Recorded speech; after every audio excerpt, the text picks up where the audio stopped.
we have to live up to something. So I'm going to do a little bit of an exercise with you. You all know that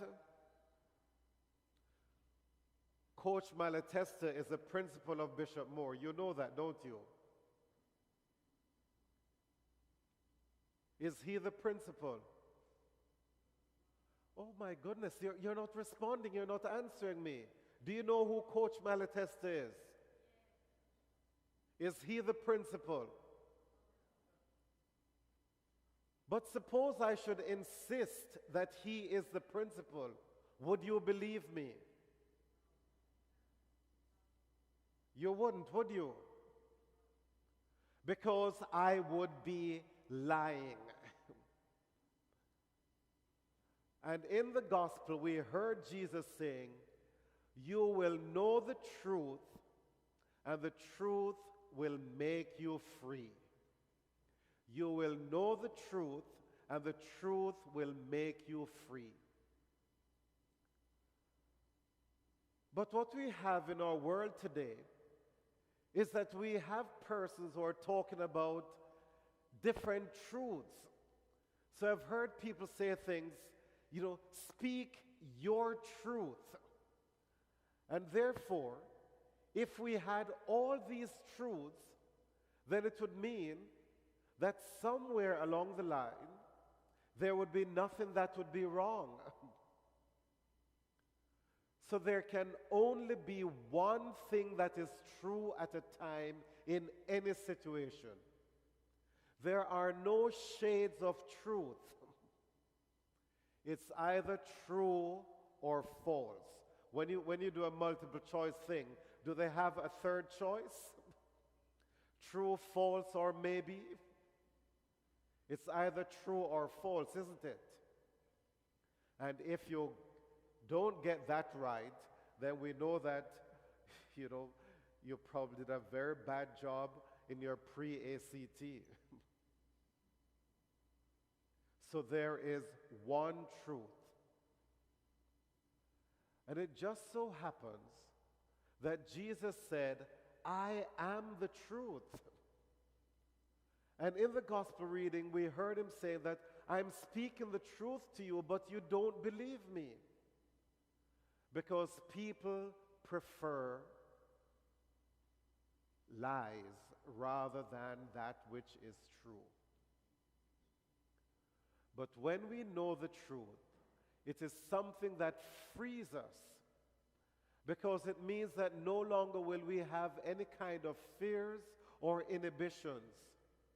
We will know that we are free, and therefore we can truly live.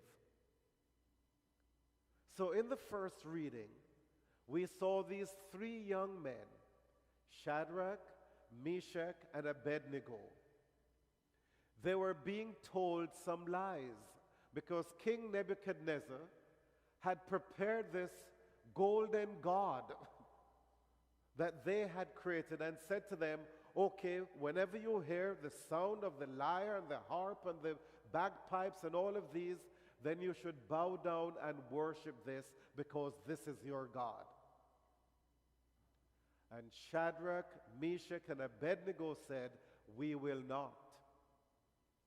And the king pointed out to them, "Okay, if you don't do this, I am going to throw you in the fire, and we will see which God will come and save you."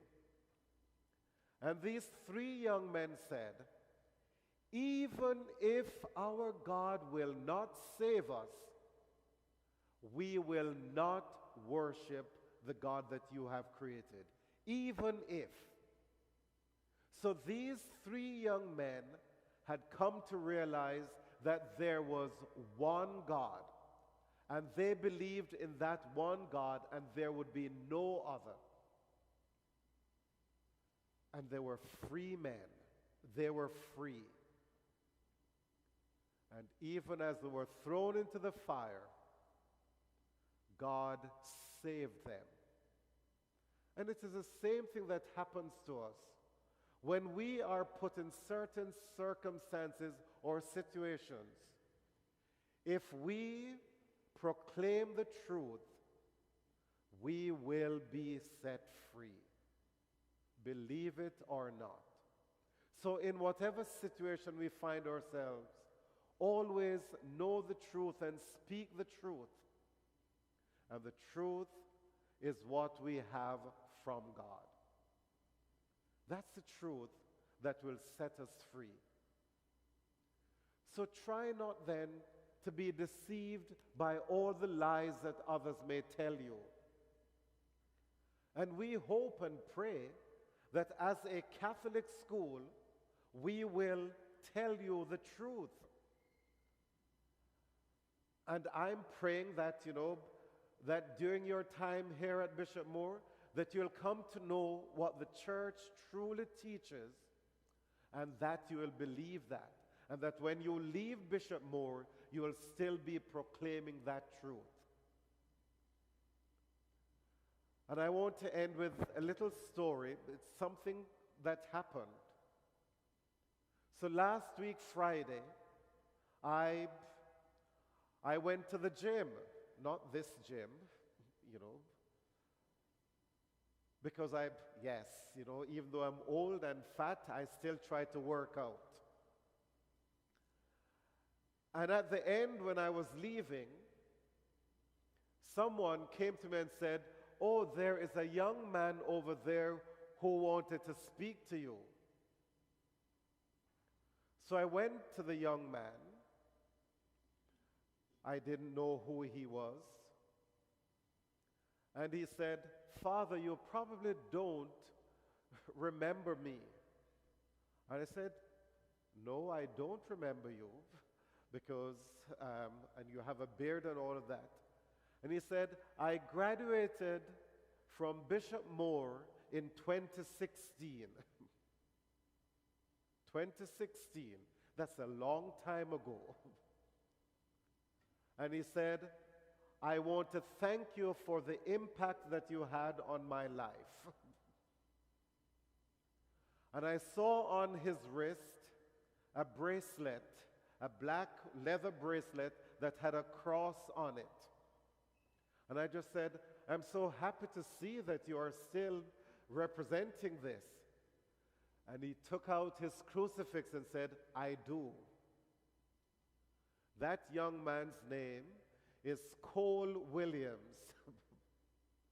And I had to come to search to find who he was, to recognize him. And so here it is, that 5 years after leaving Bishop Moore, he is still practicing his faith. And this is what I'd like for all of you to do.